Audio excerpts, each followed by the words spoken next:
Bonjour à tous, bonjour à toutes. Vous savez, un jour, il y avait un grand maître qui a rencontré un grand professeur. Un professeur qui travaillait à la NASA et qui travaillait sur le concept du Big Bang.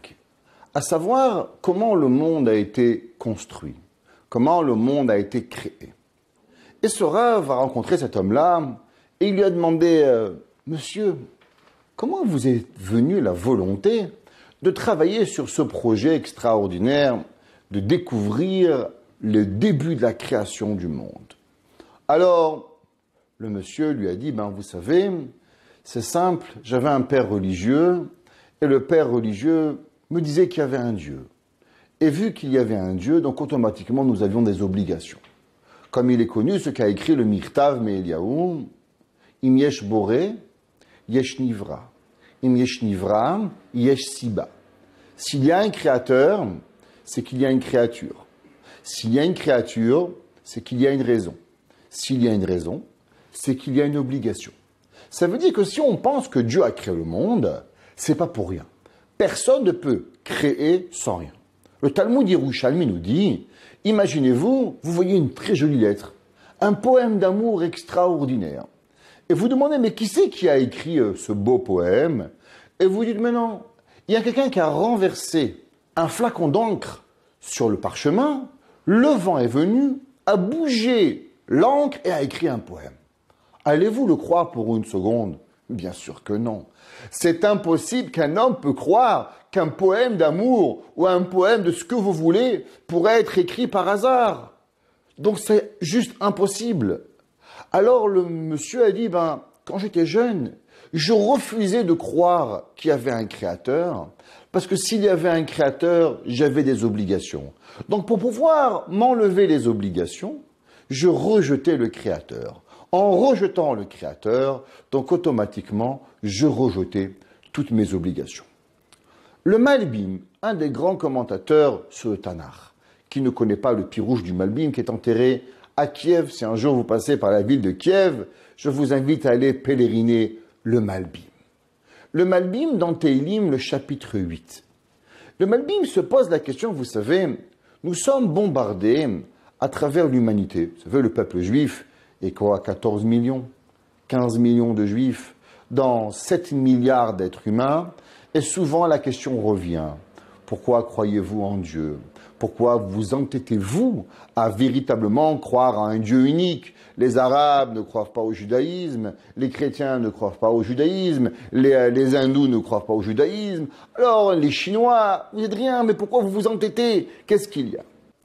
Le Malbim nous enseigne comment se fait-il le manque de Emouna et comment véritablement à travailler la Emouna. Nous dit le Malbim, quand on voit la terre et on voit les astres, vous savez, dans le monde, regardez sur le ciel, vous pouvez apercevoir 1000, 10 000, 16 000 étoiles. Pourtant, la Talmud nous enseigne qu'il y a des milliards et des milliards d'étoiles. Il y a des étoiles qui sont plus grandes que le Soleil. Et là, on pourrait se poser la première question. Est-ce que la Terre est le but de la création ou la Terre est seulement une partie de la création? Si la Terre fait partie de la création, donc les humains sont seulement un détail. Les pommes sont un plus petit détail de l'université, de l'unité, de tout ce qui peut exister de Akadosh Baruch Hu. Alors le peuple juif est pratiquement rien dans la nature. Nous dit le Malbim, la première erreur de l'humanité.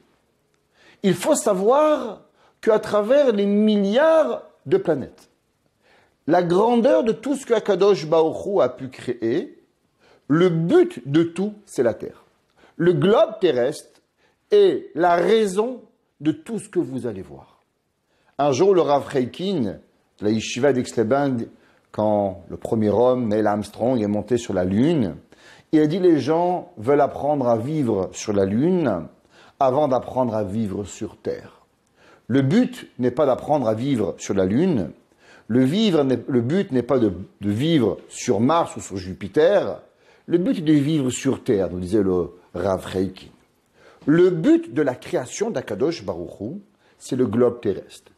Tous les étoiles, le soleil, la lune, tout ce que vous allez pouvoir de la création d'Akadosh Baruch Hu n'a été créé que pour servir la terre.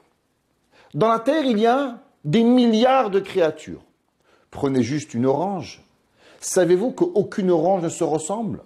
Aucun raisin ne se ressemble. Aucun citron ne ressemble à l'autre citron. Chacun d'entre eux a comme une empreinte digitale qui est unique. Chaque chose que Akadosh Baruch Hu a créée sur terre, il est pour l'homme. Et tous les humains de la terre n'ont été créés seulement pour le peuple juif. Et le peuple juif n'a été créé que pour une raison, pour accomplir la Torah. Ça veut dire que si on regarde l'humanité, souvent on se sent tellement petit, on dit je vaux rien. Je suis tellement infime dans la création que ça sert à rien. Que je fais Shabbat, que je fais pas Shabbat, que je mange kasher, que je mange pas kasher. En quoi ça va déranger l'humanité? En quoi le soleil va être dérangé? Est-ce que je mange le lait après 2 heures ou après 6 heures? En quoi ça va déranger à la planète Jupiter? Est-ce que je fais rentrer Shabbat à 6 heures ou je fais rentrer Shabbat à 7h30 après mon travail? Ça, c'est si on pense véritablement que la terre fait partie de la création, mais n'est pas le but de la création. Mais si on se rappelle ce que Talmud dans Masechet Shabbat nous dit, que Akadosh Baruch Hu, comme chaque créateur, avant d'avoir créé l'univers, il a fait un plan. Et de ce plan, on va se servir pour pouvoir créer. Comme un architecte qui fait un plan, et de ce plan va s'en servir pour la création. Le plan de l'univers, pour pouvoir y arriver, c'est la Torah. La Torah est l'accomplissement des mitzvot et le but ultime de la création. Pour cela, il y avait besoin d'un jour et d'une nuit. Alors Dieu a créé le soleil et la lune.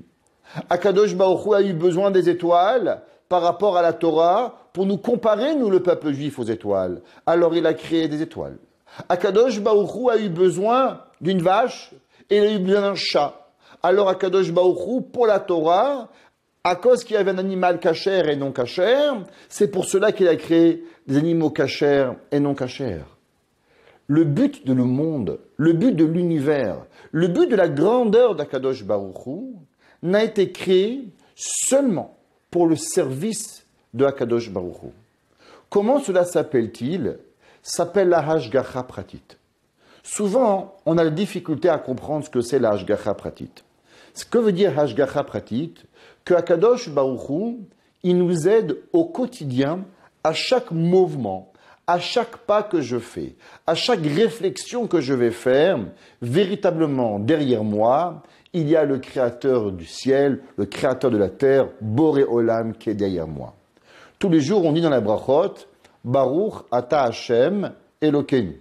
Sois-tu source de bénédiction, Dieu, qui était, qui est, qui sera, Elokeinu, notre Dieu. La question que les Mefarshim demandent, pourquoi on dit Elokeinu? Pourquoi on dit notre Dieu? Dieu est le Dieu de l'univers. La réponse est que, à travers le Ham Israël, le peuple juif, nous avons une Hashgacha Pratit.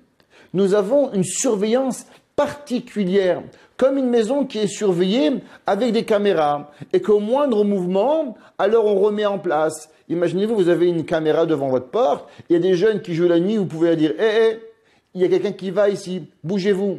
Pareil, Akadosh Baruch Hu s'occupe particulièrement de Ham Israël. Pour pouvoir concevoir la Hashgacha Pratit, on doit d'abord concevoir que le but de l'univers, c'est la terre. Dans la terre, c'est l'homme. De l'homme, c'est le peuple juif. Et dans le peuple juif, c'est qu'il y a un but. Ce but, il s'appelle la Torah. Si on accepte ce concept de Torah, alors on peut combattre tous les philosophes. Le Malbim nous dit que la plus grande erreur de tous les philosophes de tous les temps a été d'inculquer au monde que la Terre n'était pas le centre de l'univers, en pensant qu'il y avait d'autres galaxies, qu'il y a d'autres étoiles, et il y en a d'autres, et que la Terre était seulement un détail dans les créations, ou pourrait peut-être même dire une erreur, d'après eux, de la création.